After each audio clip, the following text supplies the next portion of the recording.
অনুপ্রেরণা। সিদ্দিকুল্লাহ চৌধুরী মহাশয় বলেছিলেন, যখন তিনি মার খেয়েছিলেন 2021 সালের জুলাই মাসে, তার কনভয় ভেঙে দেওয়া হয়েছিল, তার ত্রাণ লুট করে নেওয়া হয়েছিল। তিনি ইয়াস ঝড়ের সময় জনগণকে ত্রাণ দিতে গিয়েছিলেন সন্দেশখালীতে। তো শাহজাহানের দলবল এই কীর্তি করেছিল।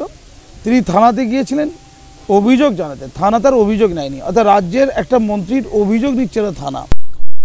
তো তখন তিনি বলেছিলেন যে এসপি যেন পদক্ষেপ নেয়, আমি ইজ্জত বিক্রি করে তৃণমূলে আসিনি, ইজ্জতকে আমার রক্ষা করতে হবে, আমি বেইজ্জত হয়ে গেছি আজকে। তখন তিনি বলেছিলেন, মাননীয়াকে বলেছিলেন যে আপনি দেখুন কি হচ্ছে, দেখুন, নিজের মর্যাদা বাঁচিয়ে রাখুন। আর অভিষেক বন্দ্যোপাধ্যায়কে বলেছিলেন যে শাহজাহানের মতো দুষ্কৃতীদের রক্ষা করতে গিয়ে নিজের মুখ পোড়াবেন না, শাহজাহানের মতো দুষ্কৃতীদের রক্ষা করতে গিয়ে নিজের মুখ পোড়াবেন না। এটা ছিল গ্রন্থাগার মন্ত্রী সিদ্দিকুল্লাহ চৌধুরীর বয়ান। আচ্ছা, তাহলে হলোটা কি? তাহলে মুখ পোড়ানোর সাথে কোথায় একটা অভিষেক বন্দ্যোপাধ্যায় সম্পর্ক আছে? এত লোকের মধ্যে হঠাৎ অভিষেক বন্দ্যোপাধ্যায় কথা বলেন কেন? তিনি যুব, আর তাহলে এও যুব, ওই শাহজাহানও যুবতে মিলে গেছে, অর্থাৎ যুবরা এই কর্মগুলো করে থাকে। এখন অভিষেক বন্দ্যোপাধ্যায় কী বলেছেন, মানে ধরুন যারা বয়স্ক তারা বেশি অনুপ্রাণিত হবে কার কথায়? মাননীয়ার কথায়, প্রবীণদের কথায়। যেমন ফিরাজ হাকিম অনুপ্রাণিত হবে, নির্মল মাঝি অনুপ্রাণিত হবে, শান্তনু সেন অনুপ্রাণিত হবে, এরা হবে, সিনিয়রদের কথা হবে। কিন্তু জুনিয়রদের কথা অনুপ্রাণিত করা হবে এই আমাদের বাকিবুল শাহজাহানরা। জুনিয়ররা মানে যুব, আর যুবর মাথাকে অভিষেক বন্দ্যোপাধ্যায় নিজে বলেছিলেন যে আমি যদি একটু দুর্নীতি করে থাকি, সামান্য দুর্নীতি যদি প্রমাণিত হয়, আমি নিজে গলায় দড়ি দিয়ে ঝুলে যাব। খুব ঠান্ডা, দেখুন শাহজাহান অনুপ্রাণিত বলতে হয়। যদি উনি কোনো দুর্নীতি করে থাকেন তাহলে নিজে গলায় দড়ি দিয়ে ঝুলে যাবেন, ফাঁসির মঞ্চে ঝুলে যাবেন, যেমন ক্ষুদিরাম ঝুলে গিয়েছিলেন। এটা ছিল অভিষেক বন্দ্যোপাধ্যায়ের ঐশ্বরিক উক্তি, অবিস্মরণীয় উক্তি। তো তার অনুপ্রাণিত শাহজাহান বলছে যদি চুরি করে থাকি তাহলে আমার মুন্ডু আমি নিজেই কেটে দেবো। একই কথা, মিলটা করছেন তো? মিলগুলো দেখুন আপনি, কথার মিল। গতকালকে অভিষেক বন্দ্যোপাধ্যায় বলেছে যদি বার্ধক্য ভাতা সরকার দিতে না পারে আমি দিয়ে দেবো। বার্ধক্য ভাতা যদি সরকার দিতে না পারে আমি দিয়ে দেবো। কোথায়? ডায়মন্ডহারবারে যত বার্ধক্য বুড়োরা আছে, বয়স্করা আছে, সরকার যদি ভাতা দিতে না পারে অভিষেকবাবু নিজেই দিয়ে দেবেন। তাহলে অভিষেকবাবুকে যদি ভাতা দিতে হয় তাহলে বার্ধক্য মানুষ কত আছে? কয়েক হাজার, হাজার, তারা গুণিত ভাতার পরিমাণ কয়েক কোটি টাকার গল্প। তাহলে এই কথা বলছেন কি করে? তিনি একজন সাধারণ এমপি, তার বেতন আমার চেয়ে একটু বেশি, আর কিছু বিশেষ সুযোগ সুবিধা পায়, নিরাপত্তা পায়, এই ঘর বাড়ি কোথায় থাকতে পায়, একটা ভালো এমপি ফ্ল্যাট পায়, সিকিউরিটি পায়, গাড়ি পায়, এসব পায়, আরও কিছু গ্যাস ফ্রি, এসব ফ্রি আছে। এছাড়া তো বাড়তি কিছু পাওয়ার কথা নয়। খুব ঠান্ডা মাথায় বুঝে একটা পিএ পায়, এসব পায়, কিন্তু হাজার কোটি টাকা তো পায় না। ওনাদের যতটুকু জানি এটা হার্ডওয়্যারের ব্যবসা ছিল, সেই হার্ডওয়্যারের ব্যবসায় কয়েক লক্ষ কোটি টাকা টার্নওভার কেউ বলেনি, প্রমাণিত হয়নি। তাহলে উনি যেটা বললেন যে সরকার যদি বার্ধক্য ভাতা দিতে না পারে আমি দিয়ে দেবো, তার মানে হয় উনি সত্য বলেছেন, না হলে উনি মিথ্যে বলেছেন। তাহলে এখানে দুইখান কথা। তিনি মিথ্যে বললে প্রমাণিত হলো তিনি মিথ্যে কথা বলেন। যদি মিথ্যে বলে থাকেন, প্রমাণিত হলো তিনি মিথ্যে কথা বলেন, অর্থাৎ জনগণকে, বয়স্ক লোকদেরকে তিনি মিথ্যে কথা বলেন, হাবাতে গরিব গুরবগুলোকে মিথ্যে কথা বলেন, মিথ্যে কথা বলে তিনি ভোট দেন। এটার দিকে গেল। এবার প্রশ্ন হচ্ছে আর একখান কথা কি? সত্য কথা বলেছেন তিনি। কে বলেছেন? অভিষেক বন্দ্যোপাধ্যায় সত্য কথা বলেছেন। তাহলে ধরে নিতে হবে এতগুলো লোকগুলোকে, এত হাজার বার্ধক্যদের যে বার্ধক্য ভাতা দেবে সেই জন্য খরচ হবে বেশ কিছু কোটি টাকা, শতাধিক হয়ে যেতে পারে কোটি টাকার পরিমাণ। তাহলে সেই টাকা তার কাছে এলো থেকে, তার নিশ্চয়ই সেই টাকাটা আছে, তাই তিনি দান করতে পারছেন। তাহলে ওই টাকা করতে গেল, তার ট্যাক্স দিয়েছে কি, তার হিসেব কি, টাকাটা পেলো থেকে? তাহলে ইডির এক্ষুনি কত রেড করা উচিত, শুধু এই কথার জন্য ইডি রেড হওয়া উচিত। যে এই টাকা করতে গেল, ক্লিয়ার। তারপরে যারা যারা ডায়মন্ড হারবারে বয়স্ক মানুষ নয়, যারা রাজ্যের অন্য স্তরের বয়স্ক মানুষ, তাদের কপাল পোড়া, তাদের কপাল পোড়া। তারা ভাগ্যের বলি হলো নাকি? তারা কেন ডায়মন্ড হারবারে জন্মগ্রহণ করলো না? কেন তারা ডায়মন্ড হারবার থেকে বৃদ্ধ হলো না? তারা বঞ্চিত হলো। তাহলে একই জাতের পৃথক ফল। অন্য জেলায় অন্য জায়গায় যারা বৃদ্ধ হয়েছে তাদের ভাতা নেই, শুধু ডায়মন্ড হারবারে যারা বৃদ্ধ হয়েছে তাদের ভাতা আছে। তাহলে কি ভাগ্যের ফের? ভাগ্যের বলি না রাজনীতির বলি? এইগুলো রইল। এখন আমার প্রশ্ন হচ্ছে যে মানে শাহজাহান যেই কথা বলছে, কোত্থেকে বলছে, সেটা কি ট্যাপ করা যাচ্ছে? সেটা কি ধরা যাচ্ছে? আমি আজকে শাহজাহান সম্পর্কে একটা কথা ফেসবুকে লিখেছি, একটা বক্তব্য টিভি চ্যানেলে বক্তব্যের উপরে লিখেছি ও দুষ্কর্ম করে যাচ্ছে প্রায় 1 দশক ধরে, কারণ ওর দেওয়া শত শত কোটি টাকায় যাচ্ছে নেতামন্ত্রীদের পকেট ভরে, ক্ষমতার দম্ভে এমনকি মন্ত্রীকেও পিটিয়ে দিচ্ছে লাল করে। তাই তো দুর্বৃত্ত ইডি, তাই তো দুর্বল ইডি তদন্তে গেলে তাদেরও পিটিয়ে দেয় মাটিতে ফেলে। তাই পাখি বাসায় থাকতে কে করবে তা ধরার ফন্দি? পাখি উড়ে যাওয়ার পর ধরার তাই যত কাসুন্দি। ওকে আসলেই কি কেউ করতে চায় বন্দি, নাকি ওকে বন্দি করার নামে নিত্যদিন চলবে নব নব অভিসন্ধি? ওর হাতেই যে লুকিয়ে আছে 3 ত্রয়ীর মান, জ্যোতিপ্রিয়, বাকিবুল, শাহজাহান, এরা সকলেই যে কালীঘাট সাম্রাজ্যের জান প্রাণ। আপনি বুঝে নিন, এই সমস্ত কথাবার্তার মধ্যে অনেক কথা এই কয়েকটা মেলানো লাইনের মধ্যেই রয়েছে। অর্থাৎ Jyotipriya equal to Bakibul equal to Shahjahan. আচ্ছা, ভাবতে অবাক লাগে যে কী ক্ষমতা রাখে, এত কিছুর পরও মুন্ডু কাটার কথা বলে। সে কিসের ব্যবসা করে যে এতগুলো বাড়ি গাড়ি হয়ে যায়?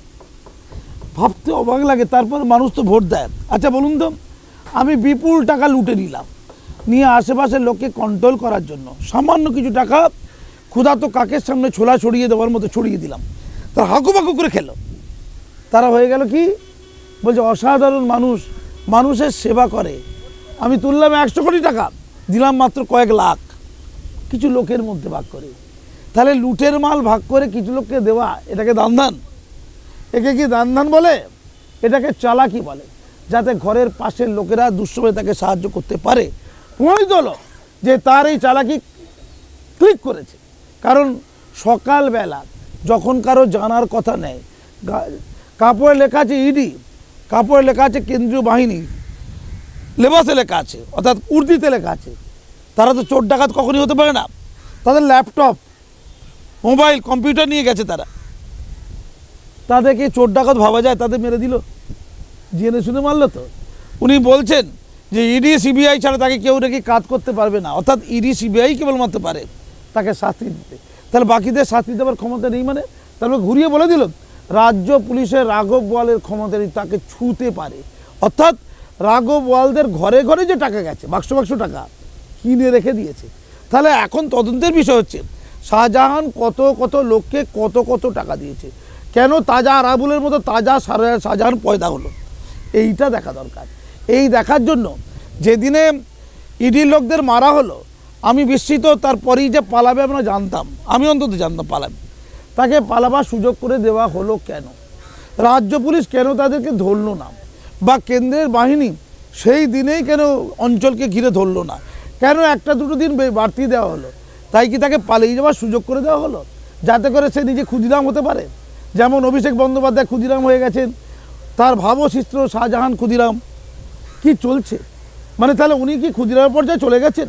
আমি তো কিছুদিন আগেই বলেছিলাম যে আমাদের মাননীয় শ্রী রামকৃষ্ণ পরমহংসদেব আর অভিষেক বন্দ্যোপাধ্যায় হচ্ছে স্বামী বিবেকানন্দ। তাহলে যত কুন্তল, শান্তনু, অয়ন, বাকিবুল, শাহজাহান, আরাবুল, শৌকাত, এরা তাহলে কোন দেবদেবিতা? এরা কোন দেবদেবী? এরা কোন মনীষী? স্বামী বিবেকানন্দ পর কাকে বলবেন? ভগিনীর বিয়ে তাহলে কে? আমি বুঝতে পারছি না। তাহলে যত দুষ্কৃতী, যত চোর, চিটিবাজ, ছ্যাচোর, এরা প্রত্যেকে দেবতা পদবাচ্য হবে, আর মনীষী পদবাচ্য হবে? শাহজাহানকে কোন ডিগ্রি দেওয়া হবে? তাই কোনো বিশ্ববিদ্যালয় ভাইস চ্যান্সেলর করা হবে?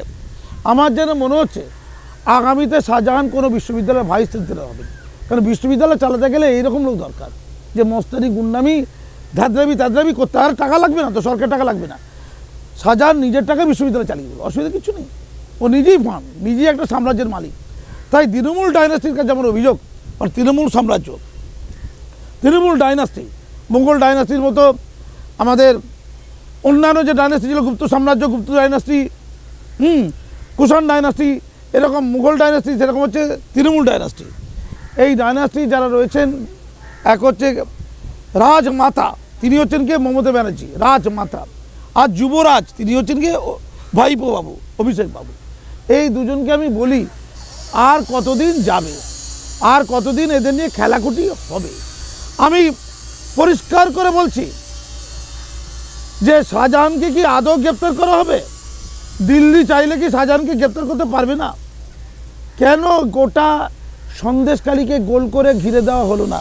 সেই দিনই স্কুল সার্ভিস কমিশনকে ঘিরে দিয়েছিল, অর্ডার দিয়েছিল হাইকোর্ট যে স্কুল সার্ভিস কমিশন হচ্ছে দুর্নীতির আখড়া, তাকে সেনাবাহিনী দিয়ে ঘিরে দাও, কেন্দ্রীয় বাহিনী দিয়ে ঘিরে দাও, কারণ তারা তথ্য লোপাট করতে পারে।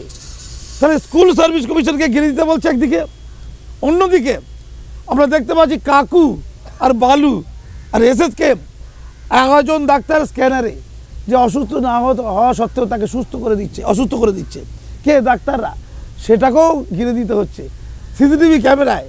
আর এইদিকে আমরা কি দেখতে চাই? শাহজাহানকেও কেন্দ্রীয় বাহিনী ঘিরে ধরবে। আচ্ছা, ঘিরে ধরতে হবে শুধু? এ কী রাজ্যে আছি আমরা? মানে যেদিকে যেদিকে তাকাবো সেইদিকে সেদিকে শুধু ঘিরে ধরা হবে? সততার প্রতীক কোথায় গেল? বাংলা ছেড়ে কি পালিয়ে গেল? আমার সততা কোথায়?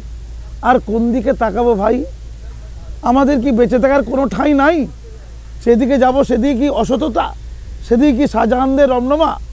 তাহলে আকবর, জাহাঙ্গীর, শাহজাহান, আওরঙ্গজেব বাম আমলে ছিল, আর কে কে ফাঁকা রইল আমি জানি না। এর সমাধান কোথায়? আমি জানতে পারলাম যে সন্তোষ আড্ডো, এটা কি শঙ্কর আড্ডো, সে 10,000 কোটি টাকা বেশি দুর্নীতি করেছে শুধু রেশন কেলেঙ্কারিতে। সে রেশনের চুরি করা টাকাকে নাকি বৈদেশিক মুদ্রায় রূপান্তরিত করে বিদেশে পাঠিয়ে দিয়েছে। তো শঙ্কর আড্ডোকে যখন গ্রেপ্তার করা হচ্ছিল, লোক বিক্ষোভ করেছিল, কিন্তু ওই বিক্ষোভকারীরা মূলত দুধেল গাই ছিল না। আর আমাদের শাহজাহানকে যখন গ্রেপ্তার করতে গেল, গ্রেপ্তার ঠিক নয়, তার তদন্ত করতে গেল, গ্রেপ্তার তো দূরের কথা, শুধু তদন্ত করতে যাওয়া এতটাই পাপ হলো। আমার দুধেল ভাইরা ওখানে ছিল, তাই ইডি এবং কেন্দ্রীয় বাহিনী মার খেলো। এই প্রথম তদন্ত করতে গিয়ে মার খাওয়ার ইতিবৃত্ত দুধেল গাই থাকলেই সম্ভব। অন্যান্য যে জায়গায় ইডি তদন্ত করতে গেছে বিক্ষোভ হয়েছে, কেউ মার খায়নি, মারার সাহস কারো হয়নি, কারণ এরা তাল জ্ঞান নেই, এরা জানে না কোথায় মারতে হয়, কোথায় মারতে নেই, কোথায় এগোতে হয়, কোথায় এগোতে নেই। এই হিংসার পরম্পরা বাংলার যে সুস্থতা তাকে বিপন্ন করবে। মাননীয়কে বলি, আপনার কন্ট্রোল থেকে এরা বেরিয়ে গেছে। আপনি কি ডিকটেট করেছিলেন মারার জন্য? নিশ্চয়ই বলেননি। তাহলে শাহজাহানরা যদি অনায়াসে এভাবে মারতে পারে, আপনি ভাববেন না এটা কত আগুন নিয়ে খেলা। এই মারের পরম্পরা যদি চলতে থাকে, বাংলায় সম্প্রীতির আবহ নষ্ট হবেই হবে। আপনি বলবেন এই পলিটিক্যাল ব্যাপারে সম্প্রীতি কী আছে? হ্যাঁ, শীতলকুচিতে যারা মারা গিয়েছিল তারা তৃণমূলী ছিল। আলোচনায় কিন্তু তৃণমূলী কথাটা উঠছে না, আলোচনায় তাদের পরিচিতি উঠছে, তারা মুসলমান। যখন এই পরিচিতি উঠবে তখন ধর্মীয় মেরুকরণ হতে বাধ্য। ভুলে গেলে চলবে না, পাশের ঘরে আগুন লাগলে নিজের ঘরটা অটুট থাকবে না, সেখানেও আগুন যাবে। তাই এই অবস্থা দূর করুন। যখন সিদ্দিকুল্লাহকে মারা হয়েছিল কেন নীরব ছিলেন? এই নীরবতার আতুর ঘরেই তো শাহজাহানদের বাড়বাড়ন্ত যারা করিয়েছে তারা সমান অপরাধী, তাদের শাস্তি হোক। ধন্যবাদ। এক্ষুনি আপনি বললেন যে এই যে শাহজাহান যেটা বলছে যে নিজের হাতে নিজের মাথা কাটবো, এর থেকেও ভয়ঙ্কর কথা যেটা আপনি আরেকবার উল্লেখ করলেন যে তাকে ইডি বা সিবিআই ছাড়া কারোর ধরবার ক্ষমতা নেই, সেই কথাই কিন্তু শাহজাহান নিজের মুখেও বলেছে এবং একটি অত্যন্ত খারাপ শব্দ ব্যবহার করে তিনি বলছেন যে ইডি এবং সিবিআই বাদে কার ক্ষমতা যে শাহজাহানের একটা চুল ছিঁড়ে দেখা। স্যার, এখানে প্রশ্নটা সেটা হচ্ছে যে উত্তর 24 পরগনা জেলা পরিষদের মৎস্য কর্মাধ্যক্ষ, সন্দেশখালী 1 নম্বর ব্লকের তৃণমূল কংগ্রেস সভাপতি, তিনি সেই সে একটা মামুলি নেতা, তার হাতে এত প্রভাব প্রতিপত্তি, এত ক্ষমতা, এত সাহস তিনি কোথা থেকে পাচ্ছেন, কি করে হয়? মানে তৃণমূল করলেই কি এখন সে লাখপতি বা কোটিপতি বলা উচিত? মানে টাকাই টাকা তৃণমূল করলেই? দেখুন, আমি আপনাকে 100 কোটি টাকা দিয়ে দিলাম, আর আপনার ফটোগ্রাফারকে 100 কোটি টাকাটা দিয়ে দিলাম, তারপর আমি অন্যায় টন্যায় পাপ টাপ করলাম। আপনারা ধরুন আমার মাথায় আমার নেতা, আপনাকে 100 কোটি দিয়েছি, কত কোটি দিয়েছি ভালো করে রেখেছেন তো? আর এই ফটোগ্রাফারকে 100 কোটি দিয়েছি, ওই আমি বাকিগুলোর থেকে নিয়েছিলাম আর কি। আর সাজানো আমার কিছু দিয়েছিল 200 কোটি টাকা, আপনার দুজনকে দিয়ে দিলাম। এরপরে আপনি আমার নেতা, আপনারা দুজন আমার নেতা, এবার আমি যদি কোনো পাপ করি আপনি কিছু করতে পারবেন না, আমার বলুন, উত্তর দিন। এবং আমি ওই টাকা দিয়ে তার প্রমাণ রেখেছি, টাকা যে দিয়েছি না তার ভিডিও রেখেছি আমি, আমার কাছে প্রমাণ আছে। শাহজাহানকে যদি ঘাঁটানো হয়, শাহজাহান এক গাদা লোককে ধরে দেবে এবং পিরামিডের চূড়ায় চলে যাবে, কালীঘাটে দিয়ে ঘন্টা বাজাতে পারে, টং টং টং, এই আসছি। খুব ঠান্ডা মধ্যে বুঝতে হবে, অব্লিগেশন আছে, বাধ্যতামূলক ব্যাপার আছে, ধরতে পারবে না। এত দুঃসাহস হয় কী করে? গত পরশু টাটকা পাপ করেছে, এত বড় পাপ, গোটা রাজ্য তোলপাড়, গোটা রাজ্যের যে কোনো পার্টির, যে কোনো ধর্মের, যে কোনো বর্ণের, যে কোনো শ্রেণীর লোক বলছে ওদের শাস্তি হওয়া উচিত। তৃণমূলও বলছে শাস্তি হওয়া উচিত, বলছে না তা নয়, বলছে সাধারণ তৃণমূলও বলছে। কিন্তু তিনি বলছেন তাকে ধরার ক্ষমতা, তার চুল ছেঁড়ার ক্ষমতা, অশ্লীল কথা বলেছে তার সাথে, অশ্লীল কথা, সেটা বলতে বারণ করেছে আপনাকে। তার নাকি ওই ছেঁড়ার ক্ষমতা নেই, চুল ছেঁড়ার ক্ষমতা নেই, মানে কতটা অসম্মান করা। অর্থাৎ রাজ্য পুলিশের কারো ক্ষমতা নেই তাকে ছবি, মাননীয় মুখ্যমন্ত্রীর কোনো ক্ষমতা নেই তাকে ছবি, উনি স্বরাষ্ট্রমন্ত্রী, মাননীয় যুব নেতার ক্ষমতা নেই তাকে ছবে, মাননীয় পুলিশ কমিশনারের ক্ষমতা নেই তাকে ছবে, মাননীয় রাজ্য পুলিশের ডিজির ক্ষমতা নেই তাকে ছবে, কারো ক্ষমতা নেই ছবে। বলছে ইডি সিবিআই ছুতে পারে, অর্থাৎ কেন্দ্র সরকার মনে করলে ছুতে পারে। আমি পরিষ্কার বলছি, কয়েক হাজার কেন্দ্র বাহিনী ওখানে নামান, পিটিয়ে লাল করে বের করুন। ও নাকি বাংলাদেশে যায়নি শুনছি, ও নাকি এখানে কোনো প্রধানের ঘরে লুকিয়েছে শুনছিলাম, মিথ্যে হতে পারে, ভুল হতে পারে। এবং এখানে বসেই এত উত্তপ্ত কথাবার্তা বলছে, কত পেছনে ব্যাকগ্রাউন্ড আছে বলুন তো? পেছনে কতটা উদ্ধত থাকলে, সাপোর্ট থাকলে, প্রশ্রয় থাকলে এই কথা বলতে পারে বলুন? ভাবতে পারছেন? এত কিছু করার পরে এই কথা বলা মানে বাংলার এই 11 কোটি মানুষের গলায় দড়ি দিয়ে ঝুলে পড়া উচিত, সরকারের গলায় দড়ি দিয়ে ঝুলে পড়া উচিত। আর ইডি যদি চুপ থাকে, ইডিরও আত্মহত্যা করা উচিত, কিছু করার নিষ্কর্ম হয়ে যাবে। তাহলে ইডি মাছ ছিল, আচ্ছা মেরে যদি গুলিটা চালাতো ইডি লোকেরা বা কেন্দ্রীয় বাহিনীর লোকেরা, 50 জন মারতো, ওই দুধেলাই মরতো। সেই ডেড বডি নিয়ে রাজনীতি করার ইচ্ছা ছিল কারো, হয়তো ইচ্ছা ছিল যে এরা মরে গেলে এদের ডেড বডিটা নেব, এই লোকসভা ইলেকশনের আগে সংখ্যালঘু ভোটটাকে আতঙ্কিত করে দিয়ে জাস্ট দখল করে নেব। এখন এনআরসিটা ভালো চলছে না, মার্কেট ভালো খাচ্ছে না, তাহলে সংখ্যালঘুদের কাছে একটা ধুয়ো দিতে হবে না, একটা আতঙ্ক তৈরি করতে হবে না? এখন নমতব আতঙ্ক, তার ব্যাকগ্রাউন্ড তৈরি করবে কে, সিনারিও তৈরি করবে কে? শাহজাহান। কিসের মাধ্যমে পিটিয়ে, কাকে পিটিয়ে? ইডিকে এবং কেন্দ্রীয় বাহিনীকে।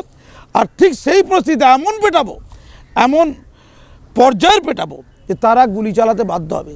গুলি চালালেই 4 জন 5 জন 10 জন 20 জন মারা যেত, আর মহিলারা মারা যেত। মহিলারা সামনে ছিল, তাদেরকে লেলিয়ে দেওয়া হয়েছে প্ল্যান করে একদম। সকালবেলাতে ওরা আগের দিন খবর পেয়ে গিয়েছিল। আমি ইডিকে বলি, আপনারা আসছেন, এই খবর শাহজাহানদের কাছে ছিল, হয়তোবা ছিল, খোঁজ নিয়ে দেখুন কোন লোক এই খবরটা শাহজাহানদের দিল বা সরকারকে দিল। খবর পেল থেকে সকালবেলা তাদের এই ঐক্যবদ্ধ হয়ে যাওয়াটা, মহিলাদের সামনে নিয়ে আসাটা, হাতাখুন্তি নিয়ে, এটা পুরো প্ল্যান করে হয়েছে। তাই ইডি, তার কেন্দ্রীয় বাহিনী এবার প্রমাণ করে দিক তারা পারে, ম্যাস্ট করে দিতে পারে। যারা যারা ওই গণ্ডগোলে ছিল তাদের ভিডিও প্রকাশিত হয়েছে, সেই ভিডিও দেখে গোয়েন্দা বাহিনীকে অ্যাক্টিভ করে টেনে নিয়ে এসে লাঠি পেটা করে, 3rd ডিগ্রি প্রয়োগ করে, আপনি বলছেন এটা বলছেন লাঠি পেটা করতে প্রয়োজন নেই। এত বড় যারা দুর্ঘটনা ঘটায়, এটা ভারতের গণতন্ত্রের প্রতি আঘাত, ভারতের শৃঙ্খলার প্রতি আঘাত, ল অ্যান্ড অর্ডারের প্রতি আঘাত যারা করে তাদেরকে ছেড়ে দেওয়া যাবে না। ভারতের সংবিধানকে আঘাত করা, ওটা সংবিধানকে আঘাত করা।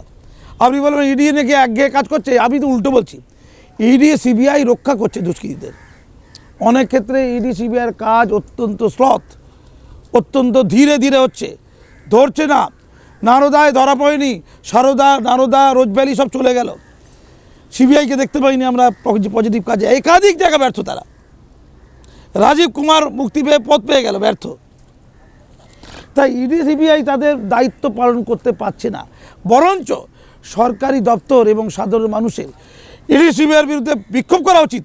কেন তারা অপরাধীদের এখনও কমপ্লিট করে ধরে, কেন শিক্ষায়, রেশন দুর্নীতি, কর্পোরেশন দুর্নীতির সমস্যা খালাস করতে পারছে না? এই বিলম্বিত আচরণের জন্য তাদের ধিক্কার জানানো দরকার। কিন্তু ইডি যা কাজ করেছে তাতে অনেকে চুরি চামড়িতে ধরা পড়েছে, ছবির মতো ধরা পড়ে গেছে। ফলে ইডি যেদিকে ধায়িত হয়েছে সেই ধায়িত হওয়ার জায়গাটা তো ভুল নয়, অন্যায় নয়, পাপ নয়, বরঞ্চ আরও দ্রুতগতিতে হওয়া উচিত, আরও স্পিড হওয়া উচিত। এইটা থাকবে আমাদের অ্যাপিল। কিন্তু সেই ইডিকে যারা এইভাবে মারলো, স্লো কাজ করার পরেও মার খেলো, স্লো কাজ করছে, ধীরে ধীরে কাজ করছে, আরও দ্রুত করার দরকার ছিল। ইতিমধ্যে এই শাহজাহানদের গ্রুপ কবে লকআপের ভেতর থাকার কথা ছিল, কবে, আজকে নয়, 2 বছর 4 বছর আগে, আজকে নয়, কিন্তু তারা এখনও ঘুরে বেড়াচ্ছে। তাই কেন্দ্রীয় বাহিনীকে দিয়ে ওই সন্দেশকালীকে ঘিরে ধরে এক এক করে ধরে 3rd ডিগ্রি প্রয়োগ করে এই চাই এই যে দুর্নীতি, এই যে পাপ, এই যে ভ্রষ্টাচার, এই যে নোংরামি, এই যে নষ্টামি, এই যে পাপাচার, তার চাইটাকে খুঁজে বের করতে গেলে 3rd ডিগ্রি প্রয়োগ করে একেবারে চাপকে লাল করে দিলে শাহজাহানের মুন্ডু শাহজাহানকে আর কাটতে হবে না, তার আগেই ভারতীয় সংবিধান অনুযায়ী তার মুন্ডু কেটে পড়ে যাবে ফাঁসিতে লটকিয়ে। ধন্যবাদ। সন্দেশখালীতে শুধু যে ইডি অফিসারদের ওপর আক্রমণ হয়েছে তা কিন্তু নয়, সাংবাদিকদের ওপরও সমানভাবে আক্রমণ হয়েছে, তাদেরকে মারধর করা হয়েছে। সাংবাদিকদের ওপর আক্রমণ করে, মানে সংবাদ মাধ্যমকে যেখানে গণতন্ত্রের 4র্থ স্তম্ভ বলা হয়, সেই সংবাদ মাধ্যমের মানুষকে আক্রমণ করে শাহজাহান বাহিনী ঠিক কী লুকোতে চাইছে, কি মনে? শুনুন, আপনার 2 টাকা সাংবাদিক কী যে বলেন, আমাদের মূল্য আছে? ক টাকা সাংবাদিক? মৌয়া কী নাম? মৈত্র। আরে বাবা, কি মৈত্রীর কথা বলেছে! আপনার 2 পয়সা সাংবাদিক, ডায়লগ মারবেন না। মন্ত্রীকে মেরে লাল করে দিল সিদ্দিকুল্লাহ চৌধুরী, কেউ সিদ্দিকুল্লাহ গরুর কল্লা সব বলে আর কি, সিদ্দিকুল্লাহ চৌধুরীকে মেরে লাল করে দিল, কেউ কিছু করেনি। ইডিকে মেরে লাল করে দিল, তো সাংবাদিক তো মার খাবে। আমি তো সাংবাদিককে বলেছি, মহিলা সাংবাদিক পাঠাচ্ছেন, দুর্ঘটনা ঘটে যাবে, যে কোনো দিন মেরে দেবে, লাশ পড়ে দেবে খালের ধারে, লাশ পড়ে দেবে কোথায়? খালের ধারে। ফলে সাংবাদিকদের সুরক্ষা দেওয়ার জন্য বিভিন্ন মিডিয়া কর্তৃপক্ষ যেন যত্নবান হয়।